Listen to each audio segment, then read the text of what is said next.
মা এখন শাক তোলার পর এখন বেগুন কাটছে। একটা ছোট্ট গাছে কত বেগুন হয়েছে, মার হাতে হেভি ফল হয়।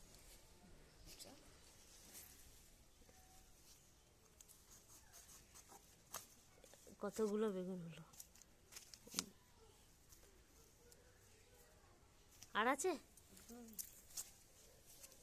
এই একটা দেখা যাচ্ছে। আর এটা ছোট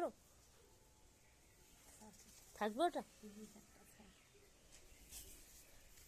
এই দেখো বন্ধুরা কত বেগুন হয়েছে, কত বড় বড় বেগুন। এগুলো ভাজা বা মাছের ঝোল খেতে হেভি লাগে। নিম ফুল দিয়ে ভাজা খেতেও ভালো লাগে, মাছের ঝোল আলু দিয়ে মাছের ঝোল করলে ভালো লাগবে, দেশি মাছ। এখন কি আবার কি আর কিছু তুলবে বাগান থেকে? লঙ্কা।